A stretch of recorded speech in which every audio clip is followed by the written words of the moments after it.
திருக்குறள் சொல்லாத ஏதோ ஒன்று நான் புதுமையாகவோ அல்லது புரட்சியாகவோ அல்லது மாறுபட்டு ஏதோ சொல்லியிருக்கேன் அப்படின்னா அது என்னோட அறிவீனம்னு எதிர்பார்க்கிறேன் நான். சோ இன்றைய கல்வி முறையை வந்து மாற்றணும் அப்படிங்கறது உங்களுடைய இல்ல, கல்வி முறையே மாற்றணுங்கிறது இல்ல, அந்த அணுகுமுறையை மாற்றுங்கள்ங்கிறேன் நான். சோ நீங்க சொல்றபடியே இந்த சீர்திருத்தம் எல்லாம் இந்த கல்வியில புகுத்தப்படணும்னா இப்ப எந்த ஆட்சியாளர்கள் எத்தனை அரசுகள் மாறினாலும் அதே தானே தொடர்கிறாங்க. சோ இந்த பூனைக்கு மணி கட்டுறது யாரு அப்படிங்கிற மாதிரி இதெல்லாம் எப்படி மாற்றுறது கடைசியா? அதுதான் அதனாலதான் உங்க சேனல்லாம் இருக்கு. இப்போ நேற்று வந்து தமிழக அரசு புதிதாக ஒரு கல்விக் கொள்கை வெளியிட்டிருக்கு. அதுக்கு முன்னாடி பாத்தீங்கன்னா மத்திய அரசு ஒரு புதிய தேசிய கல்விக் கொள்கையை கொண்டு வந்திருக்கு.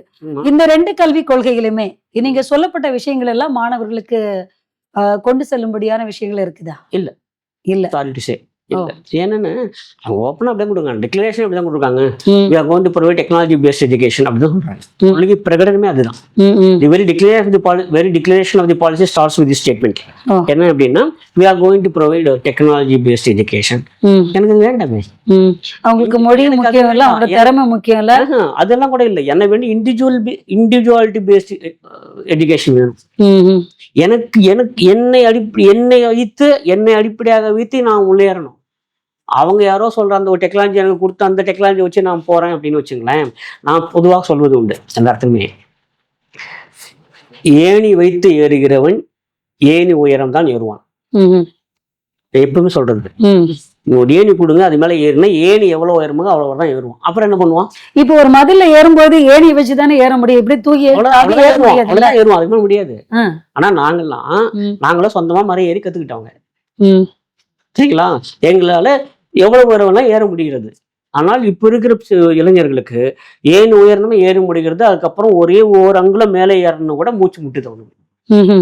சோ இன்றைய கல்வி முறையை வந்து மாற்றணும் அப்படிங்கறது உங்களுடைய இல்ல, கல்வி முறையே மாற்றணுங்கிறது இல்ல, அந்த அணுகுமுறையை மாற்றுங்கள்ங்கிறேன். அந்த ஒரு அணுகுமுறையை மாற்றுங்க. The very basic approach to the students is totally wrong, basically wrong. ஆனா நீங்க சொல்றபடியே இப்ப இந்த அணுகுமுறையை மாற்றணும், நடைமுறையை மாற்றணும்னு சொல்றீங்க. அதுக்காக எந்த கல்வியாளர்களோ இல்ல மாணவர்களோ இல்ல பெற்றோர்களோ அதுக்கு எதிராக குரல் கொடுத்த மாதிரி எல்லாம் தெரியலையே. அவங்களுக்கு தெரிஞ்சிருக்கணும்ல, என்னன்னா அவர்களுக்கு தெரிஞ்சிருக்கணும்ல.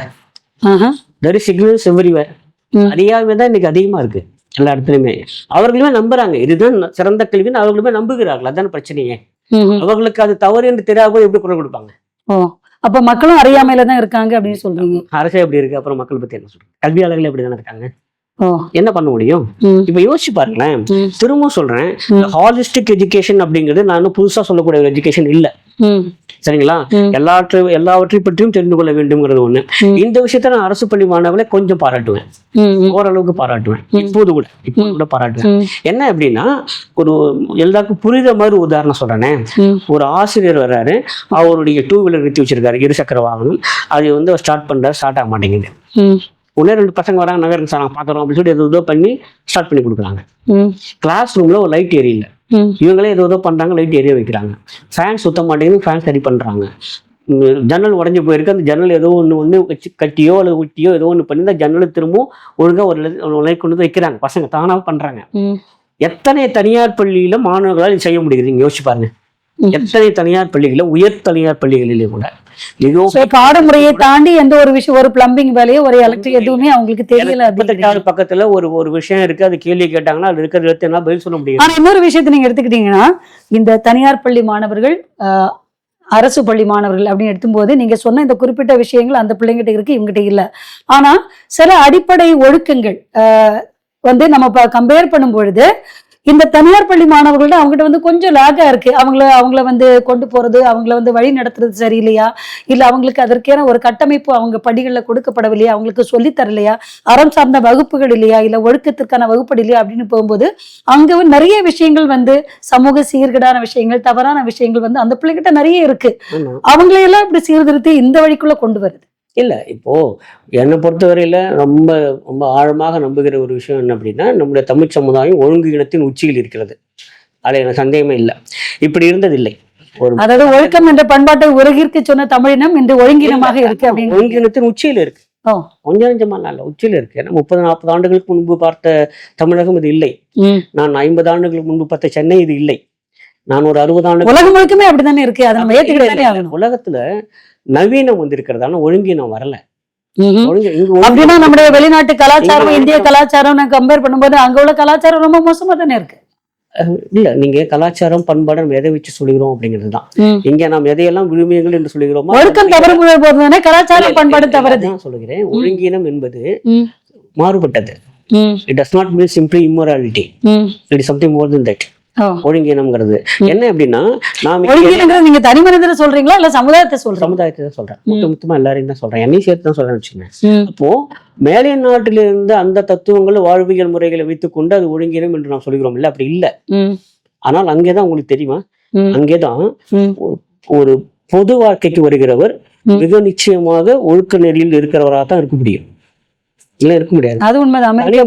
தனிநபர் ஒழுக்கம் என்னவாக இருந்தாலும் அவர் பொது வாழ்க்கைக்கு வந்த பிறகு ஒழுக்கமானவராக இருக்க வேண்டும் என்று மக்கள் எதிர்பார்க்கிறார்கள், அவங்க அப்படித்தான் இருக்கிறார்கள். ஆனால் இங்க அப்படி இல்லை. இங்க ஒழுங்கீனம் இருந்தால் தான் தலைவராக வர முடியுங்கிற ஒரு நிலைமை இங்க சாரிட்டி சே அரசியலுக்குள்ள போக விரும்பல. அப்போ ஒழுங்கீனத்தை நாம் ஏற்றுக்கொண்டு விட்டோம், அதே நம்முடைய தலைவர்களுக்கான தகுதியாக ஏற்றுக்கொண்டு இருக்கோம். ஒருவேளை இதெல்லாம் இல்லாமல் ஒழுக்கமான தலைவர்களை அவர்கள் ஏற்றுக்கொள்ள தயாராக இல்லை. இது ஏன் அப்படின்னா ஒட்டுமொத்த சமுதாயமும் அப்படிதான் இருக்கிறது. எவ்வளவு இறைச்சல் உலகத்துல வேற எந்த நாட்டிலும் இந்த அளவுக்கு இறைச்சல் இருக்குமா தெரியல. வண்டியில இறைச்சல், பேச்சுல இறைச்சல், பாட்டுல இறைச்சல், எது வச்சாலும் ஒரு இறைச்சல். ஒரே ஒரு உதாரணம் மட்டும் தான் சொல்லிடுறேன். 50 ஆண்டுகளுக்கு முன்பு 60 ஆண்டுகளுக்கு முன்பு ஒரு ஆசிரியர் தெருவில் நடந்து வருகிறார்னு சொன்னாலே மக்கள் அங்க இருக்கிற அந்த பசங்க எல்லாரும் கப்சிப்புன்னு ஆயிடுவாங்க. ஸ்கூலுக்குள்ள சொல்லல, தெருவுல எங்கேயோ ஒரு மூலையில வர்றதுனால இங்க வந்து அடக்கி பேச ஆரம்பிச்சிருவாங்க. ரொம்ப ரகசிய குரல்லாம் பேசுவாங்க, ஏன்னா ஆசிரியர் போற வரைக்கும். இந்த நாகரிகம் இந்த மண்ணில எனக்கு தெரிந்து இருந்த நாகரிகம் இப்ப அப்படி இல்லை. அப்ப எது மாற்றியது? அதுக்கு கல்வி முறைக்கு அந்த சம்மந்தமே இல்லையா? அதுக்கும் அரசுக்கும் சம்மந்தமே இல்லையா? எதுவும் இருக்குல்ல. நான் என்ன சொல்றேன், நவீனத்துக்கு மாறுங்கள், வேண்டாம் சொல்லல. தொழில்நுட்பங்களை கற்றுக்கொள்ளுங்கள், வேண்டாம் சொல்லல. அதற்காக நம்முடைய அடிப்படை உரிமைகளை விட்டு தான் கற்றுக்கொள்ள வேண்டும்ங்கிற கட்டாயம் எங்கே இருக்கிறது? எங்க இருந்து வந்தது? இதை யார் எடுத்து சொன்னாங்க? இப்போ நீங்க யோசிச்சு பாருங்களேன், திருக்குறள் இருக்கு. என்ன மாதிரி திருக்குறள் நீங்க கொடுக்குறீங்க? என்ன மாதிரி திருக்குறள் சொல்லியிருக்கோம்? ஒழுக்கமுடைய எத்தனை திருக்குறள், எத்தனை பேர் உங்களால் பார்க்க முடியுதுங்க சொல்லுங்க. ஒன்றுமே இல்லாம, சரக்கே இல்லாம, இல்ல 1100 திருக்குறளுமே நல்ல திருக்குறள் தான், அது நம்ம வேறுபடுத்தி பார்க்கறது இல்லை. ஆனால் அதுலேயும் சில குரட்பாக்கள் வெகு சிறந்த விழுமியத்தை மக்களுக்கு தரக்கூடியது. எத்தனை திருக்குறள் அந்த மாதிரி திருக்குறள் உங்களால் பார்க்க முடியும் சொல்லுங்க? இல்லவே இல்லையே. திரும்ப என்ன எழுதி கொண்டாங்க. குறளுக்கு நிறைய பேர் உரைதான் எழுதுறாங்களே தவிர இந்த குறள் நெறிப்படி யாருமே நடக்கல அப்படிங்கிறீங்க. இப்போ கூட சமீபத்தில் கூட ஒருத்தர் இருக்காரு, சரிங்களா? எனக்கு என்ன ஒரே ஒரு வருத்தம் அப்படின்னா, திருக்குறள் தான் சிந்தனையின் உச்சம், மனித சிந்தனையின் உச்சம் திருக்குறள் தான். அதை விட ஒரு பெரிய சிந்தனையாளராக எப்படி காட்டிக்கொள்ள முடியும்னு தெரியல. திருக்குறள் சொல்லாத ஒன்று எது ஒன்று நான் சொல்லிவிட்டதாக யாரும் பெருமெடுத்துக் கொள்ள முடியாது தெரியவில்லை. ஏன்னா இந்த விஷயத்தை நான் 15 வருஷத்துக்கு முன்னாலே எழுதினேன். திருக்குறள் பொழிப்படி தமிழிலும் ஆங்கிலத்திலும் நன்றாக போய் கொண்டிருக்கிறது வேற விஷயம். அப்போ எழுதும்போது அதான் சொல்லுவேன், திருக்குறள் சொல்லாத ஏதோ ஒன்று நான் புதுமையாகவோ அல்லது புரட்சியாகவோ அல்லது மாறுபட்டு ஏதோ சொல்லியிருக்கேன் அப்படின்னா அது என்னோட அறிவீனம்னு எதிர்பார்க்கிறேன். இதையோட என்னுடைய சிந்தனை இதோட உயர்ந்ததாக இருக்கிறது அப்படின்னு நீங்க நினைச்சீங்கன்னா அது என்னுடைய அறிவீனத்தை வெளிப்பாடு என்று தெரிந்து கொள்ளுங்க தான் இருப்பேன். ஸோ இன்றைய காலகட்டத்தில் இருக்கிற மக்கள் நீங்க சொன்னபடி அந்த ஒழுங்கீனம் அப்படிங்கிறது தலை தூக்கி இருக்கிறனால தான் இந்த மாதிரியான விஷயங்களை எல்லாம் நம்ம பார்க்க முடிகிறது. இந்த ஒழுங்கீனம் இப்போ நான் திரும்ப சொல்றேன், இந்த ஒழுங்கீனம்ங்கிறது எந்த இடத்துல இருந்து தொடங்கி எங்கே முடியும்னா கல்விதான். கல்வியில் இருக்கிற குறைபாடுனால்தான் ஒழுங்கீனம் வருகிறது. கல்வி சிறப்பாக இருந்தால் அந்த ஒழுங்கீனம் மறைந்துவிடும். ஸோ நீங்க சொல்றபடியே இந்த சீர்திருத்தம் எல்லாம் இந்த கல்வியில புகுத்தப்படணும்னா இப்ப எந்த ஆட்சியாளர்கள் எத்தனை அரசுகள் மாறினாலும் அதே தானே தொடர்கிறாங்க. சோ இந்த பூனைக்கு மணி கட்டுறது யாரு அப்படிங்கிற மாதிரி இதெல்லாம் எப்படி மாற்றுறது கடைசியா? அதுதான் உங்க சேனல்லாம் இருக்கு. என்னுடைய ஒரு சேனல் மூலமா ஒரு பெரிய மாற்றத்தை நம்ம ஏற்படுத்த முடியும். நம்பணும்ல, நம்பிதானே ஆகணும். எடுத்து சொல்லுவோம் மக்களுக்கு. இது இல்ல நாம் எதிர்பார்க்கிற கல்வி இது இல்ல. நீங்க சொல்றீங்கல்ல, ஆயிரக்கணக்கில் செலவு பண்றாங்க, லட்சக்கணக்கில் செலவு பண்றாங்க. Ultimately what is that they are going to gain? யோசிச்சு பாருங்களேன். இந்த கல்வியில் படித்தா எனக்கு 2 லட்சம் ரூபாய் வரும் கட்டணும், இன்னொரு கல்வியில் படித்தா எனக்கு 1.5 லட்சம் ரூபாய் கட்டணும், இன்னொரு கல்வியில் படித்தா எனக்கு 10,000 ரூபாய்க்கு கூட கட்டணும். எல்லாம் சரிதான். அது பிறகு எந்த ஒரு மனிதனாக வெளியே வருகிறான் முக்கியம். அதுக்கு நம்ம கட்டிய கட்டணத்துக்கு அதுக்கான அந்த அந்த அந்த மதிப்பு எனக்கு கிடைத்திருக்கிறதா அப்படின்னு பார்க்கணும். இல்லை அப்போ யார் அதுக்கு பொறுப்பு?